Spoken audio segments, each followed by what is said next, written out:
Gun down to your left. Six. Six both.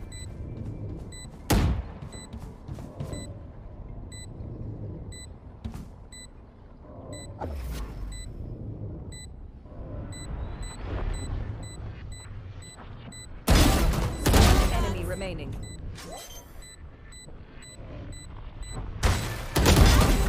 Oh my god! Dude, Yo, that was so nasty. dude, no, you can't do that. That's not allowed. Oh, I'm too shocked for With one bullet to spare, boys. It's gonna be alright. What's up, everybody? Coach Mills here, and I got something really serious to talk about. Why the fuck are you not smashing the like button right now? Smash that like and subscribe, go right now. But what up, everybody? In this video, we're gonna be breaking down how to destroy with the Vandal like Shroud. You saw that clip in the beginning, but we're gonna be breaking down that game, give you tips and tricks on how to dominate like Shroud does, and we're gonna be talking about his mouse, his sensitivity, and some other things. So if you want to pop off in your games, do yourself a favor, watch the video to the end, but then go to the Game Leap website in the links down below for high quality advanced guides, tips and tricks, VOD reviews. We got everything that you could possibly need on the Game Leap website. So do yourself a favor, go check it out in the links down below right now. But without further ado, let's jump into the video. Now, before we get started, let's talk about Shroud's mouse, his sensitivity, because a lot of you like to know these types of things for point of reference, and of course his crosshair as well. Now, the mouse he uses is actually the Logitech G Pro Superlight. Now, something that you should know about that though is he is sponsored by Logitech, so that could influence him picking up the mouse, even though from all accounts, I've never used it myself, but a lot of people say it's a really amazing mouse. Now, that being said, it's freaking expensive. In my personal opinion, way too much damn money to be spending on a mouse when you could be spending it on skins as well, selling your soul to Riot themselves. And if you want my suggestion for a very similar mouse at a much cheaper price, I would suggest the Model Wireless. Not sponsored, just something that I personally really like. But there are many mice options available that can go all the way down to really, really cheap. So I would highly suggest looking at one of our other videos on the topic. Now, for his sensitivity, he has a 450 DPI with a 0.78 cents, which is slightly higher than average, but still not too high. And then right here, I'm going to show you the actual crosshair that Shroud typically uses. He's not actually using it in the video we're about to cover, but he basically only changed the color and made it a little bit more open in the center. He just does variations on this, and that's typically what he rocks with in every single game. Now, right off the bat, we're going to be breaking down his gameplay, and Shroud is going to put two smokes here, one for the top box peek that sometimes you could get picked off from spawn. Someone could be lurking up there or sitting up there like a jet, and another one he's going to put mid, which is something you should typically be smoking every single time you get the chance, because it's going to deny information from the enemy. It's going to make them play around a potential lurker, and it makes it harder for them to rotate. So even if you're gonna hard rush A, putting that smoke there just puts a lot more pressure on the enemy, something that you should do consistently. If you are a smoke character, this is what you should be doing. Now, moving on to some gunplay tips, I want you to watch as he's in a fight with the enemy Phoenix, because what he does here is really smart, and a lot of people don't understand this concept, so I need to break it down for you. So some players here would see that enemy Phoenix in the back of sight, and what would they do?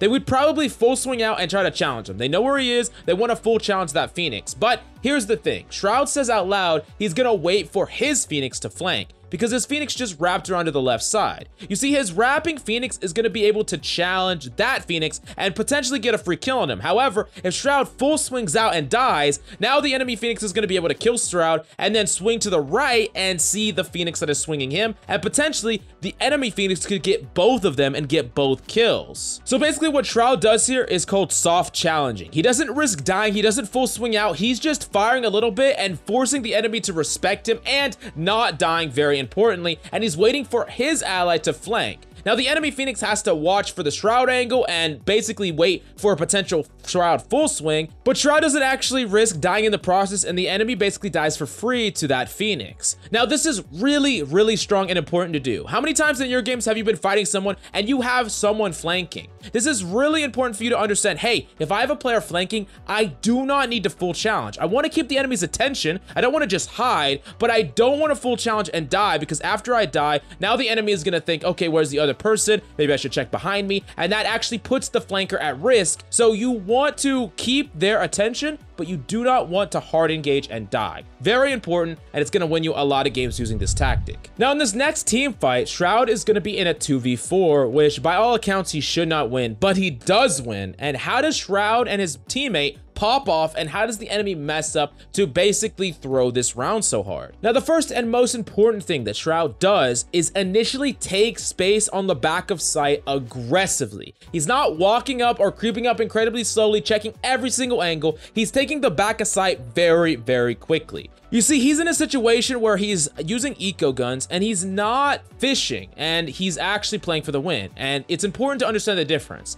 Fishing is where you play slow, you check every angle with a rifle, and maybe you get some kills and maybe you don't, but at the very least you set up really proper engagements to where you don't die, you give yourself favorable engagements. And if you get in a scenario where maybe you got 2 kills but you don't have enough time, then you just retreat, you got those 2 kills for eco, you built up some ultimate, and you get to keep your gun and you get to save. Now, this is not that scenario. This is play for the win or die. That's basically what the scenario is, and as such, you want to play at a tempo that gives you a chance to win. So basically, Shroud is going to be pushing back a site. He's going to be playing really aggressive, taking this space so that he has plenty of time to work with, and it gives him a lot more options when he tries to make a tap play or potentially future plays. But moving on to the actual engagement, the enemy jet is going to mess up, aggressively updrafting, trying to challenge it. He's going to get bought by his jet, and now it's going to be a 2v3, a lot more winnable than before. And then the enemy Reyna is going to slow peek for no reason, and because Shroud has the positional advantage, he's going to get a kill there too. You see here, both the jet and Reyna challenge for no reason alone, and we're talking about immortal or radiant players that are doing this, so I know for a fact in your games this is happening all the time, and you might even be doing this yourself. There was no reason for the enemy team to engage aggressively like that when the enemy hasn't put any pressure on the spike, and if they were going to make a mix-up play, they needed to be doing it together so that they actually got refrags off of it, not isolated where 2 of the teammates were pushing alone and the other 2 were playing passive. Now, Shroud from cover is going to smoke the spike, because after you smoke the spike and a tap, that's a great way to force the enemy into action, because they're typically going to be playing far away and they don't know if you're actually full sticking it. They don't know for sure if they could spray through it and kill you. So it's a really great way, especially when you have 2 people alive, because you could force that tap, and then while the enemy try to contest it, the other one can defend it. Now, what the enemy does is instantly start spraying his jet and kills him, but Shroud learns the positions of both enemies. He's gonna swing out, burst the Sage, and after he knows the position of the Raze, instead of resetting, he's gonna just run and spray up against the Raze who's using a Sheriff. You see, when he's running and gunning, while it isn't the most accurate thing in the world, it actually puts the Sheriff at a fundamental disadvantage, because the Sheriff is far better when enemies are being very precise with bursts and counter strafing rather than running and gunning because of its single fire nature. So that's just an important advantage or disadvantage. In a lot of engagements, let's say you're using something like a Vandal, which is typically something that's good at tapping. If you're like mid-range up against an operator, if you can run and gun and put consistent damage into that operator, you are actually playing in the gun's advantage versus the enemy gun's disadvantage, because it's a lot harder for them to hit you. Rather than just counter strafing perfectly and trying to set up this perfect shot, you are abusing what your gun does specifically better than the enemy's gun, and that's kind of what Shroud did here. Now we gotta ask the question, what could the enemy have done better? And honestly, there are so much. From the 2 people that threw right in the beginning to even after the fact, after they killed the jet, the enemy actually full peeked Shroud when they didn't have to. The Sage didn't have to be holding open space. She could have went behind cover and basically hid herself from Shroud when Shroud pushed out. And I understand that they didn't have the best guns, but Shroud didn't even tap the spike again. And after they got that first kill, they should have backed up so that they didn't peek any angle for a swinging Shroud. And they still had a blast pack to get Shroud off the spike. So there was a lot of things they could have done even as a 2v1. And ultimately, the enemy gave Shroud a million opportunities to clutch up here, and that is what he capitalized on. Now in this next engagement, Shroud is going to hold this top right angle very, very tight. Something you can do as a retaker is hold a really tight angle, but hold it well, so if an enemy peeks it, you get a kill, and if they don't peek it, you just back off and save. Because a lot of people might be asking, okay, well, if you're just holding this angle, you're not going to be getting any action, you're not forcing any engagement, and no, you're not. But if the enemy doesn't peek,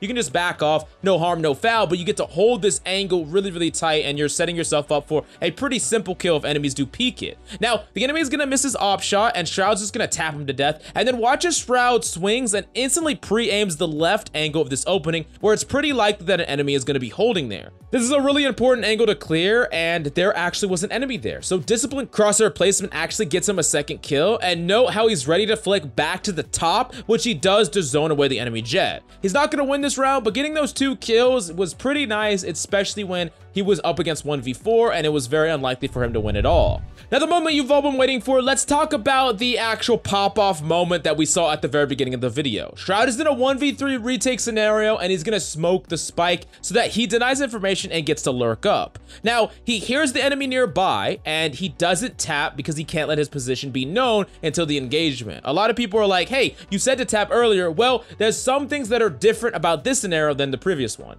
First off, he has no one to guard him, so up against 3 people, if he taps, he's just gonna get sprayed from all directions, and there's no one around him that can punish the enemy for giving away their positions. The enemies are not hiding, he knows their positions, so basically he's trying to make a play on the enemy and at least get a couple of kills before he actually flushes enemies out with a tap spike. On top of that, even though he only has 6 bullets, he can't reload because it's gonna give away his position. Now notice how Shroud is gonna clear one angle at a time, and he's gonna fight the person behind boxes, he's gonna kill them, and he's gonna instantly swing to the angle he hasn't cleared, and then he's gonna tap the raise as well. Now he's gonna swing around to the backside to block for a fast swing, but after it doesn't happen instantly, he's gonna tap the spike, and then he's gonna walk around because he still needs to keep his information hidden. Now, after that tap, he's gonna clear the entire angle behind him so he knows an enemy is not there wrapping him, and then he's going to look back forward and he's gonna wait for the enemy to swing because he didn't give any information away, so there was the potential for him to stick the half or stick it all the way, and after the Reyna swings, he's gonna tap that Reyna